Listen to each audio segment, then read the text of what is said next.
All right, Sheldon, thank you. The call for help rang out loud last night from the Perryton community and area agencies who answered. News Channel 10's Kylie Frazier is in Perryton talking with responding agencies and has an update on what's going on in the community tonight. Well, Greg, Lindsay, I've been at the Ochiltree County Sheriff's Office all morning where it's now doubling as their command center. The Office of Emergency Management has been working closely with the local sheriff's department as well as other area agencies to aid those who were impacted by last night's tornado. Now, as of right now, we do know that around 4,200 community members are without power. And many more have been out assessing those damages. We do know that the west side of town is going to be getting power restored, and those that are outside of the major damage area as well. I talked with Wes Reeves from Xcel Energy, who says the most important thing right now is the safety of the Perryton community. And there's a lot of down power lines out there, so they're choosing to keep that power off until that area can be cleaned up. The Office of Emergency Management is asking that if you want to make a monetary donation to the city of Perryton, that you take that to the First Bank Southwest in Booker, as theirs was destroyed by last night's tornado. As always, I'll be here continuing to bring you the latest information as we get it. Live from Perryton, Kylie Frazier, News Channel 10.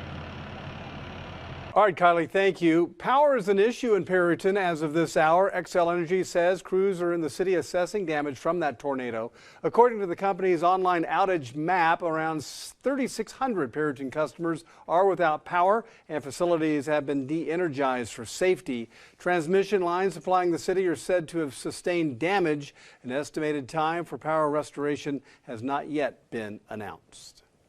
Chief Meteorologist Doppler Dave Oliver was tracking the storm for us 24 hours ago as it rolled into Perryton. Tonight, Doppler Dave is in the city assessing the damage and speaking with business owners. I was just working at my bench and decided that I'd work a while. At about 5 o'clock, the wind really started. You know, it was hailing, and the wind was really torment. And I looked out and it was swirling, and I thought, yeah, I need to maybe do something. So I grabbed the jobs I was working on. I had all my other customers' merchandise in the vault. So I just went in the vault and closed the door, and that big, huge tower across the street bent down. Man. Okay. So what did it sound like? What did it feel like when that was going through? You know, when you get 65, you pretty well kind of let things happen, and I knew I was in God's hands, and whatever happened would be the will of His, so that's what we did. Again, back to ways people help. Tell me about what's happened with the Lions Club. I'm involved in Lions Club, Perryton Lions Club. I got a call this morning from Steve Wiggins out of Amarillo. He's involved with the Texas Lions Foundation, and they are going to release a $3,000 check for us to help out with needy family, whatever they need. Great, good. Well, glad you're getting some support. Glad you're okay. Thank you. Just a lot of happenings in Perryton. People rallying to support this community. Doppler Dave for News Channel 10. Volunteer organizations active in disaster serving the Texas Panhandle set up an official account for donations for Perryton. At this time, financial donations are accepted at any First Bank Southwest location in Amarillo, Perryton, Booker, Pampa, or Hereford. You can visit any branch in person or call to make your donation. You are asked to state that your donation is to benefit the survivors of the Perryton tornado. Coffee Memorial Blood Center says hospitals treating victims of the Perryton tornado have requested blood donations. The center says there is a need for type O blood as hospitals prepare for surgeries. At this time, Coffee Memorial has activated the Blood Emergency Readiness Corps to request donations. If you would like to schedule an appointment to give blood, call the number on your screen.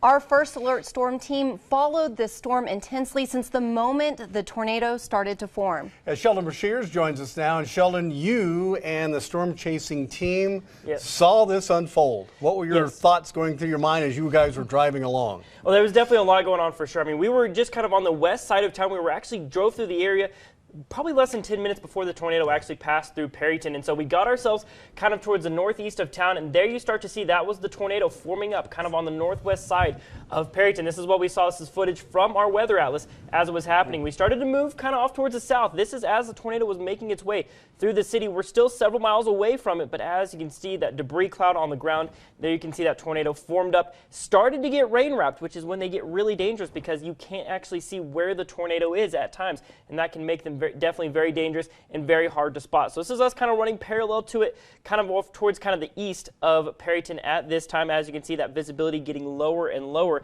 as we basically ran alongside it here.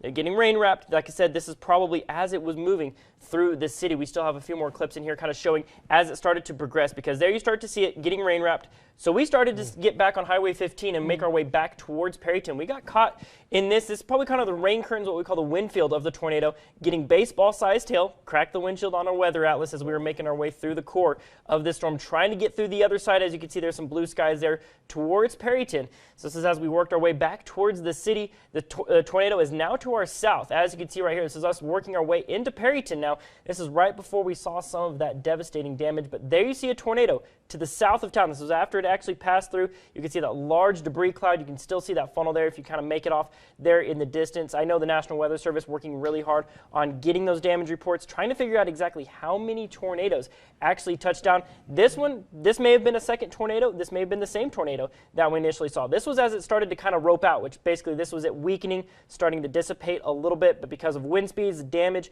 preliminary reports from the National Weather Service right now, they're calling it an EF2. Of course, it's going to be something as the days go on, they're going to get more reports, trying to get more data from this storm as they kind of try to gather that information. Might change. We're going to have to wait and see, but preliminary reports right now, EF2, which is still wind speeds upwards and over 130 miles an hour.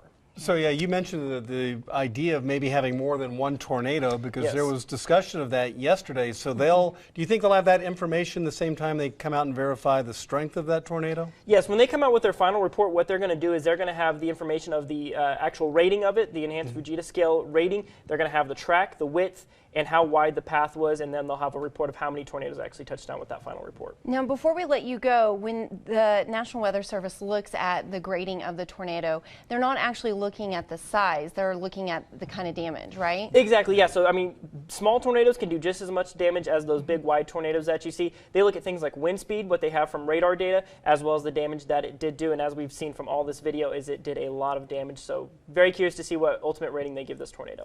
All right, thank you, Sheldon.